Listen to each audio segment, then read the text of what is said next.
सभी को नमस्कार, राम राम।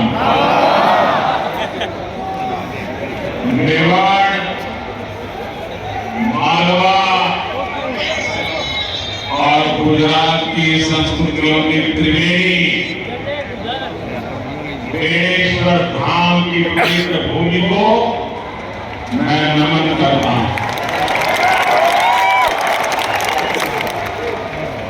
कुछ समय पहले मैंने मावजी महाराज का स्मरण करते हुए गारंटी दी थी कि जादूगर का जादू नहीं चलेगा। बागड़ ने, राजस्थान ने मोदी की वाणी का मान रखा। इसके लिए आप सभी का मैं सिर झुका करके वंदन करता हूं। महाराणा प्रताप, बंसिया भील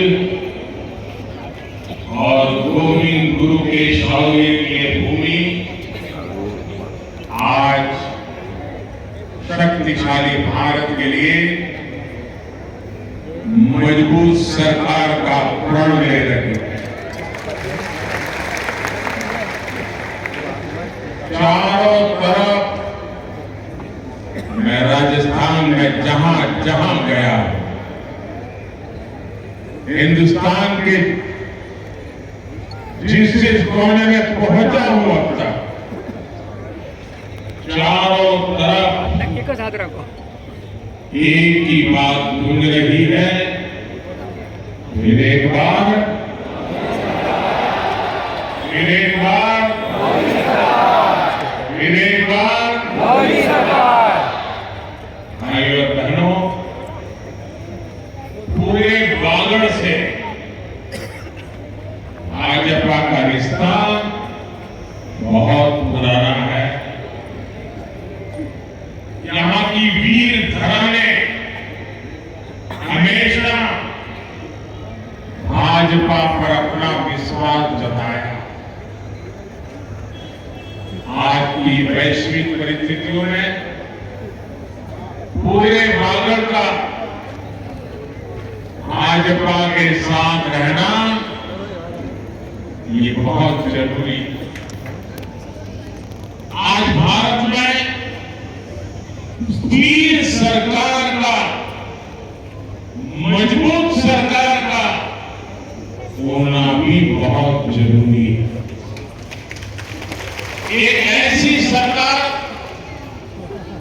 जो सरहदों की रक्षा कर सके और जरूरत पड़े तो पाताल में भी पहुंचकर दुश्मनों का सहाया कर सके। एक ऐसी सरकार जो देश की महिला, किसान, गरीब, वंचित, जनजातीय, पिछड़े वर्ग, समाज के सभी वर्गों सम्मान और समृद्धि की तरफ ले जा सके।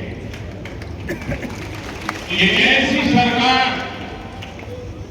जो युवाओं के सपनों को समझे और उनके लिए नीतियां बनाए,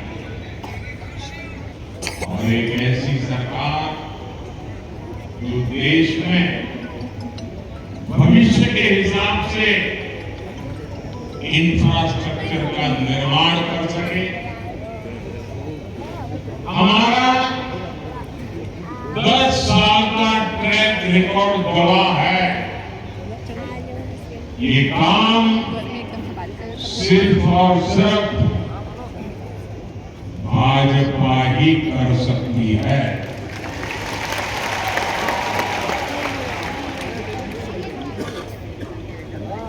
और कोई कर सकता है क्या? और किसी पर भरोसा कर सकते हैं क्या? और लोग यहाँ वोट मांगने के लिए निकले हैं, उनको पूछो तो भाई, इतना बड़ा देश, एक नाम तो बताओ, हम किसको सुपुर्द करें, बताओ।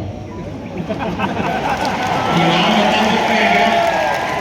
कोई नाम बता सकते हैं क्या कि आप ऐसे जिसका नाम ही नहीं है, पहचान नहीं है, पुराना कोई रिकॉर्ड का आता पता नहीं है, क्या उसको इतना बड़ा देश दे सकते हैं क्या?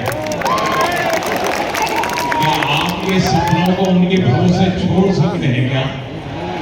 क्या आपके बच्चों के भविष्य को उनके हवाले कर सकते हैं क्या? मोदी है, जिसको आप जानते हैं ना, जानते हैं ना, 23 साल से हो गए, 13 साल गुजरात में भी ये डूंगरपुर बांसवाड़ा के लोगों ने तो मुझे बहुत निकट से देखा, और मैं तो आपके लिए एक प्रकार से घर का ही हूँ।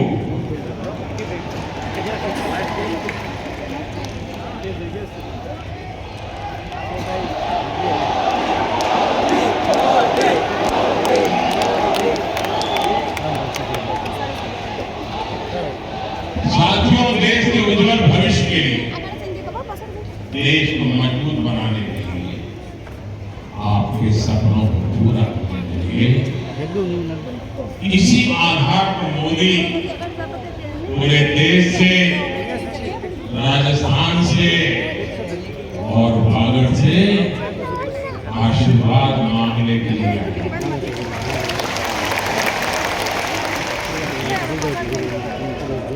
भाइयों बहनों,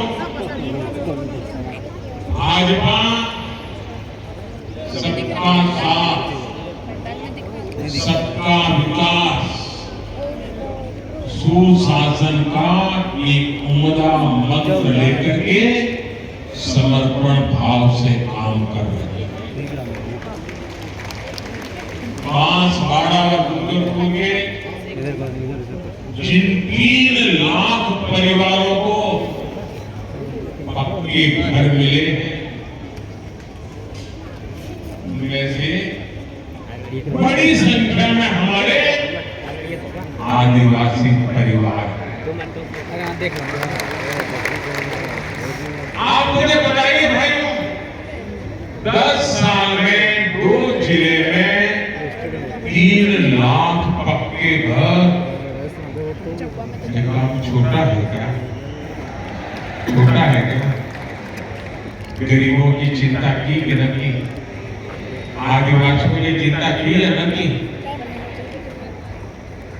यहाँ बांसवाड़ा में 4.25 लाख से अधिक परिवारों तक नल से जल पहुंचा है।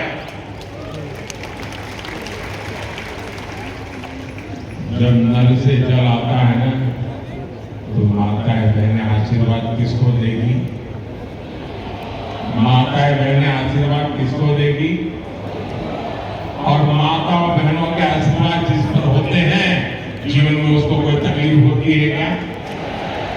यही मेरा सौभाग्य है कि माता और बहनों का मुझे भरपूर आशीर्वाद मिल रहा था। बांसवाड़ा और डूंगरपुर की 5 लाख से अधिक बहनों को सस्ते गैस सिलेंडर वाली उज्ज्वला गैस मिली है।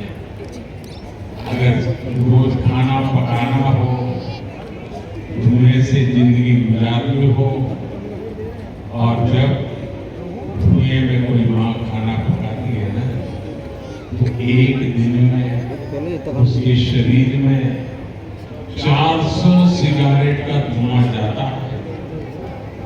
400 सिगारेट का धुआं, उस माँ की चिंता कौन करेगा?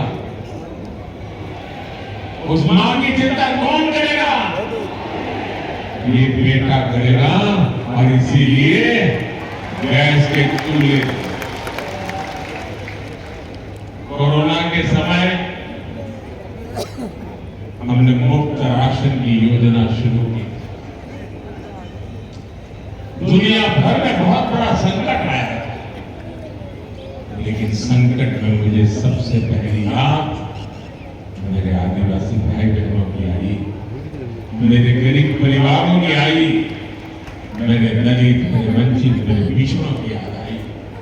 और मैंने मुझ पर दबाव था, कोरोना के समय के अखबार निकाल के देख लीजिए, ये कांग्रेस में बैठे हुए बड़े बड़े अपने आप को ज्ञानी मानते हैं, दुनिया भर के जो अर्थशास्त्री हैं उन पर दबाव डालते थे कि रुपये दो, उद्योग वालों को रुपये दो, अलग अलग काम करने में, वरना बहुत बड़ा तूफान मच जाएगा, अर्थतंत्र खत्म हो जाएगा, लोगों की नौकरियां चली जाएगी, लोग भूखा मरेंगे। मैंने उनकी एक बात नहीं सुनी, किसी भी धनी आदमी को मैंने एक रुपया नहीं दिया, अगर मैंने दिया तो गरीब को मुफ्त राशन दिया, तिजोरी खाली कर दी, लेकिन मैंने पक्का किया कि गरीब के घर में चूल्हा जलता रहना चाहिए, गरीब का बच्चा भूखा सोना नहीं चाहिए, गरीब की मां के आंखों से कभी आंसू नहीं टपकना चाहिए। और इसलिए मैंने और आज फिर गारंटी देने आया हूं, आने वाले 5 साल मुफ्त राशन मिलता रहेगा। इसका सबसे अधिक फायदा मेरे आदिवासी परिवार को, मेरे दलित परिवार को, मेरे पिछड़े परिवार को। पानी और गैस के बाद अब मोदी का मिशन हर घर सूर्य घर बनाने का है।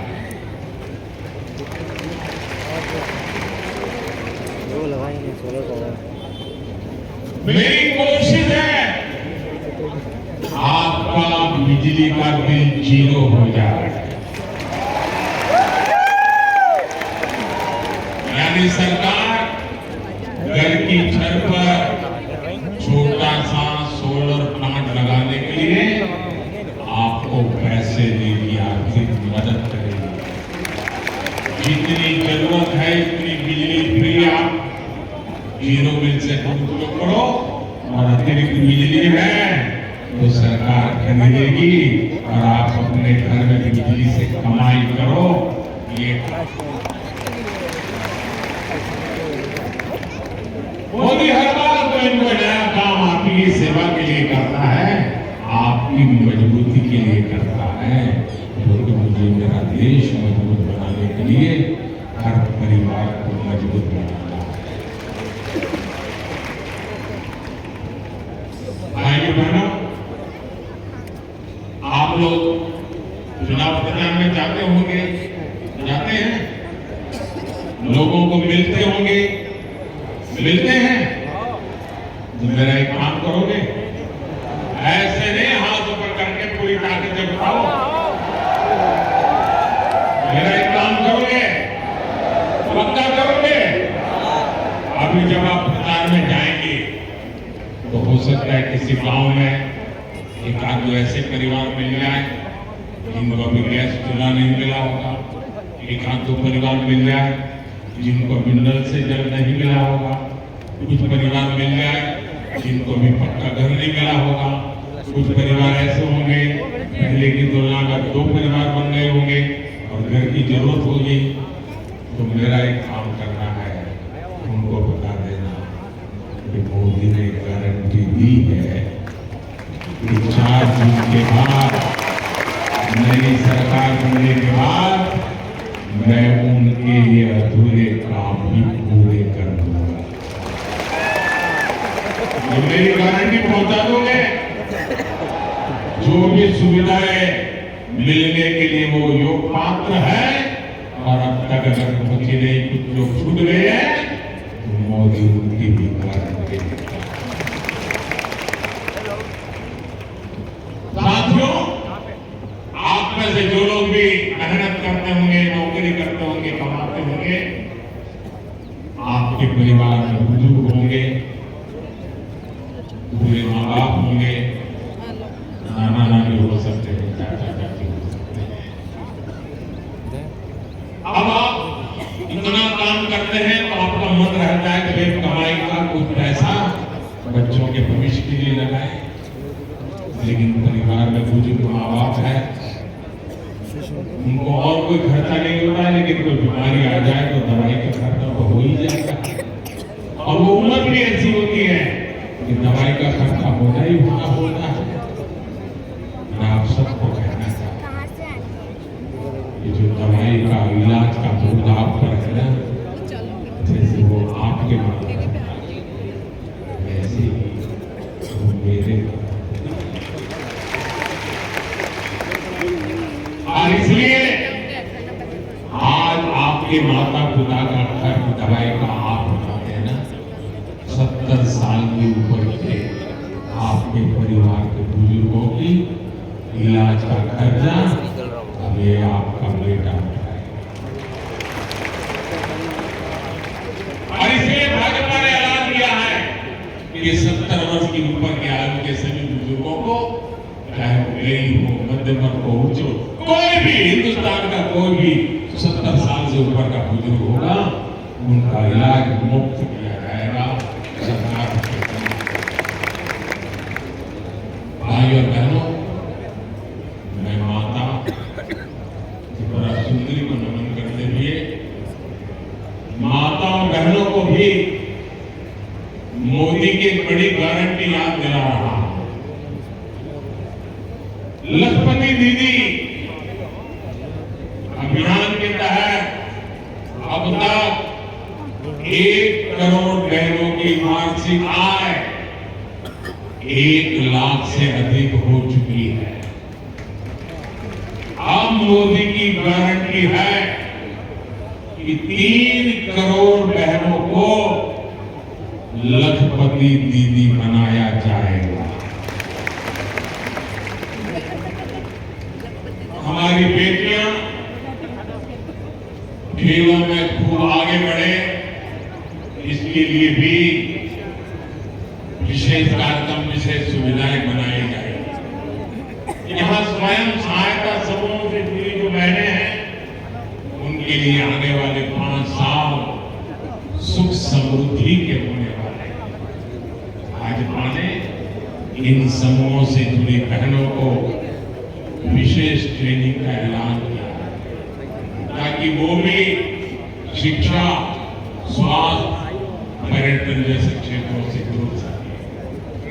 बिना गारंटी का ऋण देने वाले मुद्रा योजना के तहत लोन की सीमा 10 लाख से बढ़ाकर 20 लाख की जाएगी। इसका फायदा भी मेरी माताओं और बहनों को भी होगा। साथियों, भाजपा गरीब कल्याण के लिए समर्पित पूरी ईमानदारी से काम करती है, लेकिन कांग्रेस की दुकान में भय ऊपर भ्रष्टाचार भी करता है। कांग्रेस ने हमेशा दलितों को डराया, कभी आदिवासियों को डराया, कभी अल्पसंख्यकों को डराया। आज भी ये कभी लोकतंत्र को लेकर, संविधान को लेकर, आरक्षण को लेकर भांति भांति का झूठ फैला रहे हैं, भांति भांति का डर दिखा रहे हैं। लेकिन कांग्रेस को पता नहीं है कि भारत हर प्रकार से डर से बाहर निकल चुका है और इसलिए इनका झूठ नहीं चल रहा। आज देखिए देश भर में जिन राज्यों में आदिवासी आबादी अधिक है, वहां कांग्रेस या तो सत्ता से बाहर है या फिर तीसरे चौथे नंबर पर। साथियों, कांग्रेस के विरुद्ध ये आदिवासी समाज का आक्रोश है। इस आक्रोश के ठोस कारण आप मुझे बताइए, जब पंचायत से पार्लियामेंट तक कांग्रेस की सरकारें थी, तब भी आदिवासी समाज फायदा नहीं था, आदिवासी समाज खाना नहीं था। एक गुलाम था, तब भी आदिवासी समाज खाना नहीं था। प्रभु राम रामचंद्र के जमाने में आदिवासी समाज था कि नहीं था? लेकिन तो कभी आदिवासियों के कल्याण के लिए कोई मंत्री मिनिस्ट्री बनाने का मन नहीं कर गया, बजट बनाने का मन नहीं कर गया। अटल जी की सरकार आई तब पहली बार आदिवासियों के लिए अलग मंत्रालय बना, अलग बजट बना। करोड़ों आदिवासी बेटी बेटियों में से कांग्रेस को 60 वर्षों में एक भी ऐसा नहीं मिला जो देश का राष्ट्रपति बन सके। आदिवासी समाज को क्षमता नहीं थी क्या? जरा सोचिए कांग्रेस की क्या मानसिकता है। 2014 में आपने अपने सेवक का इस्तेमाल किया। आज देश की पहली नागरिक, हमारी सेनाओं के सुप्रीम कमांडर, देश के राष्ट्रपति आदिवासी समाज के बेटी है। यही असली भागीदारी है, यही बाबा साहेब के दिए संविधान की स्पिरिट। दुनिया ने इसकी प्रशंसा की, लेकिन कांग्रेस और इंडी गठबंधन विरोध किया। ये भाजपा ही है जिसे स्वतंत्रता आंदोलन में आदिवासी समाज की भूमिका को स्वीकार उनके लिए समर्पित म्यूजियम बना। ये भाजपा ही है जिसने भगवान बिरसा मुंडा की जयंती को जनजातीय गौरव दिवस घोषित किया। भाजपा ने ऐलान किया है अगले साल भगवान बिरसा मुंडा की 150वीं जन्म जयंती को जनजातीय गौरव अभियान के रूप में पूरे वर्ष पर हिंदुस्तान के हर कोने में मनाया जाएगा।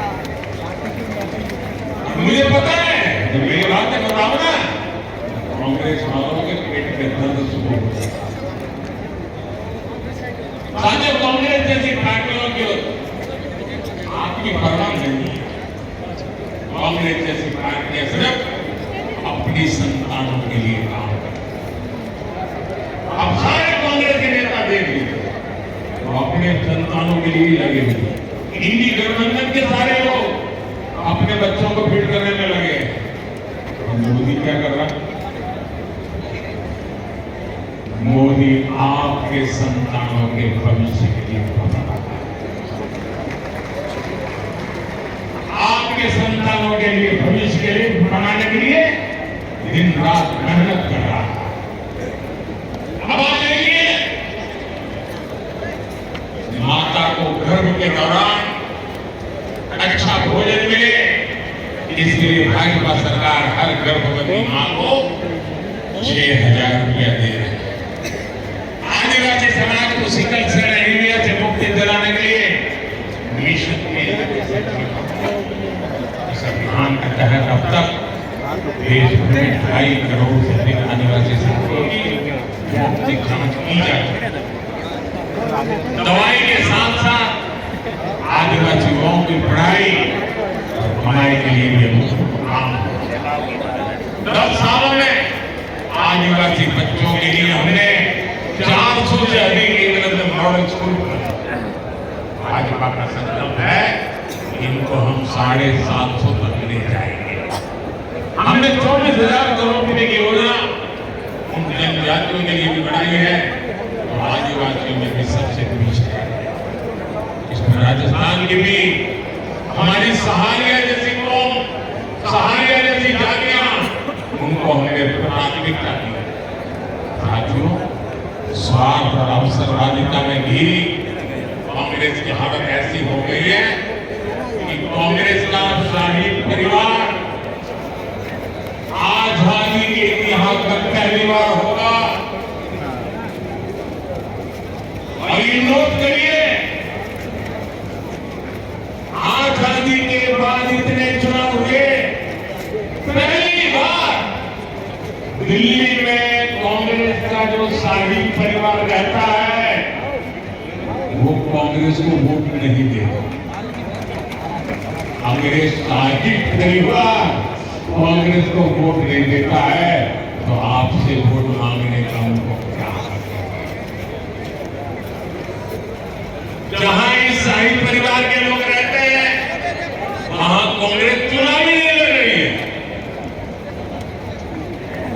पहली बार ऐसा हो रहा है कांग्रेस की दुर्दशा कि उनका शाही परिवार खुद कांग्रेस को वोट नहीं करता। इधर राजस्थान में क्या होता है? हमारे यहाँ कांग्रेस के नेता घर घर जाकर के क्या कह रहे हैं? कांग्रेस को वोट मत दो।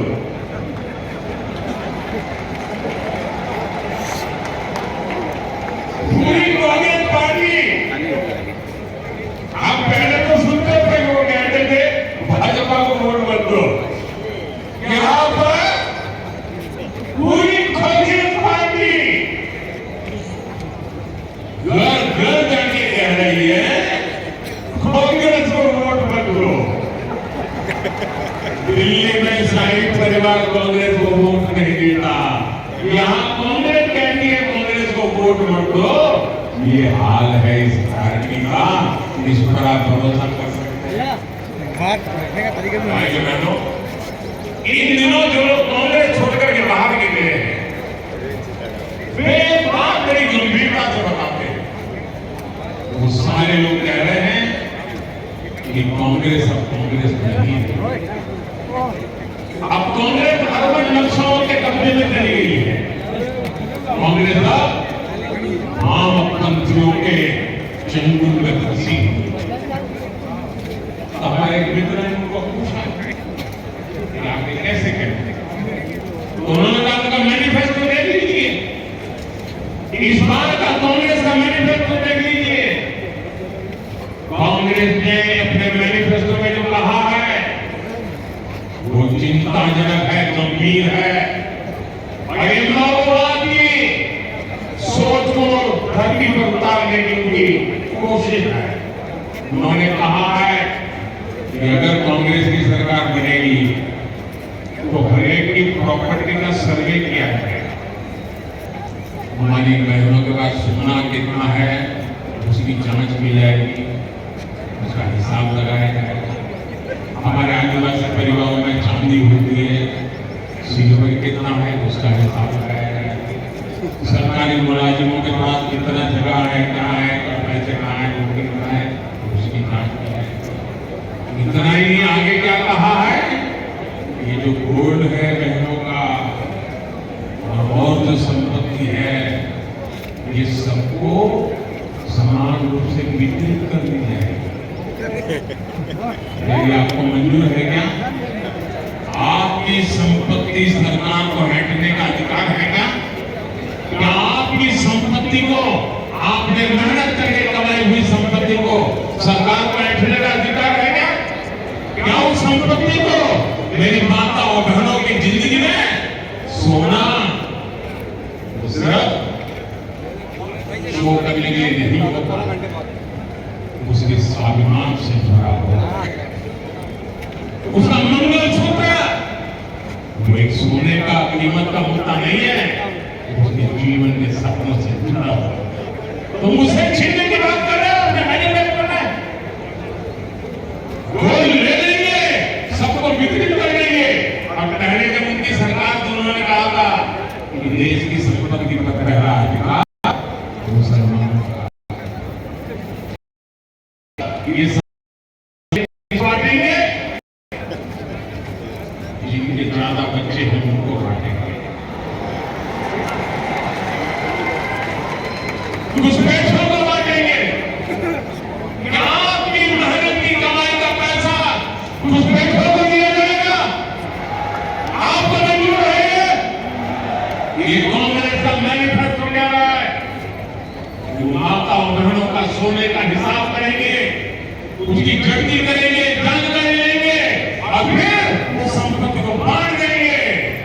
उनको बांटेंगे जिनको मनमोहन सिंह की सरकार ने कहा था कि संपत्ति का पहला अधिकार मुसलमान को। भाई बहनों, ये अर्बन नक्सल की सोच, मेरी माता और बहनों, ये आपका मंगलसूत्र भी बचने नहीं देंगे, यहाँ तक जाएंगे। साथियों, कांग्रेस में भ्रष्टाचार ही शिष्टाचार, ये तो आगर के लोग अच्छी तरह जानते हैं। कांग्रेस के शासनकाल में युवाओं के सपनों के साथ खिलवाड़ किया है। अब कांग्रेस के पेपर की माफिया पर भी हमारे भजनलाल जी पूरी ताकत से लगे हैं, हमको ठिकाने लगा करके रहेंगे। केंद्र सरकार ने भी इसके लिए एक कड़ा कानून बनाया। अभी इनको ये भी मालूम है, पार्लियामेंट में बैठते हैं, पेपर लिखकर कानून बन चुका है। अगर घूमते बैठे हम कानून बनाएंगे, ये कानून युवाओं को धोखा देने वालों को बड़ी सजा दिया है। ये मोदी की गारंटी है। साथियों, कांग्रेस ने भागड़ इलाके को भी सड़क, रेल, दूसरी कनेक्टिविटी से हमेशा वंचित है। आपको ऐसी सुविधाएं देना मोदी की गारंटी। हमने रतलाम दुर्गेपुर रेल लाइन को नया बांसवाड़ा से जोड़ने का काम शुरू करवाया। इस काम को भी कांग्रेस ने परसों तक लटका कर रखा। बांसवाड़ा और दुर्गेपुर को साम्राज्य गुजरात के साथ जोड़ने वाले नेशनल हाईवे से भी बहुत फायदा है। उदयपुर में कनेक्टिविटी सुधारने के बहुत सारे काम हो रहे हैं। इसमें हाईवे, रेलवे प्रोजेक्ट शामिल है। बांसवाड़ा में पावर प्लांट भी बन रहा है। 4 जून के बाद ऐसे हर काम को तेजी से पूरा किया। साथियों, बीते साल में बहुत कुछ हुआ, लेकिन अभी हमें विकसित भारत बनाने के लिए बहुत कुछ करना है। मोदी का मिशन है 24/7 और 24/7। मैं आपको भी इस मिशन से जुड़ने के लिए आमंत्रित करता हूं। इसके लिए 26 अप्रैल को भारी मतदान जरूरी है। बांसवाड़ा से हमारे साथी महेंद्र मालवीय, उदयपुर के मन्नालाल रावत संसद पहुंचेंगे तो मोदी के मिशन को मजबूत करेंगे। और हाँ, आपको भागीपुरा उपचुनाव में भाजपा प्रत्याशी सुभाष तमोलिया जी को भी अपना प्रचंड समर्थन देना है। आप घर घर जाना और सबको कहना मतदान अवश्य करें। कहेंगे मतदान करने के लिए कहेंगे। अब मुझे बताइए, हमें लोकसभा भी जीतनी है, असेंबली का चुनाव भी जीतना है, लेकिन ये जीतना है तो क्या करना पड़ेगा? क्या करना पड़ेगा? ज्यादा से ज्यादा मतदान करना पड़ेगा। करेंगे? मतदान करने के लिए जाए तो गांव में, बूथ में एक बड़ा उत्सव का वातावरण बनाइए। गाने गाते गाते सब माताएं बहनें वोट करने के लिए जाए, सामूहिक रूप से जाए। देखिए, माहौल बन जाएगा, उत्सव बन जाएगा। और दूसरा काम, हर किसी का एक ही संकल्प होना चाहिए, हम हमारा पोलिंग बूथ जीत के रहेंगे। हमारा पोलिंग बूथ हम हारेंगे नहीं। हमारे पोलिंग बूथ में हम भाजपा का झंडा झुकने नहीं देंगे।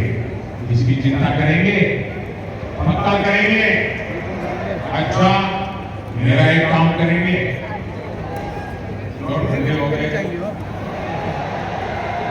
ये मालवीय जी के लिए बात तो सबने कहा करेंगे। अब मैं कह रहा हूं, मेरा काम करेंगे तो ठंडे पड़ गए। हाथ बढ़ेंगे, बताइए, मेरा काम करेंगे, पक्का करेंगे। अच्छा, एक काम करना, घर घर जाना और हर घर में जो भी बुजुर्ग हो उनको कहना अपने मोदी भाई आस पास। और मोदी भाई ने आपको राम राम कहा।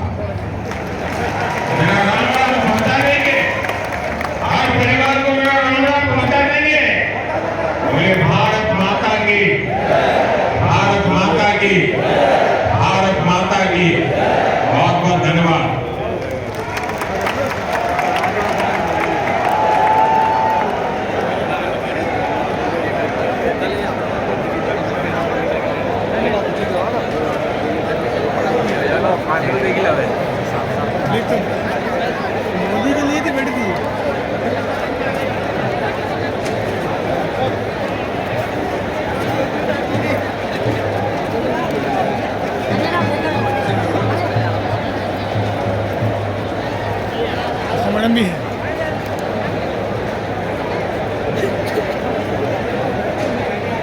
इंटरेस्टेड है ना, ये सब अपने वहाँ पे आते हैं, इसलिए अपने को इतना ज़्यादा इंटरेस्ट है।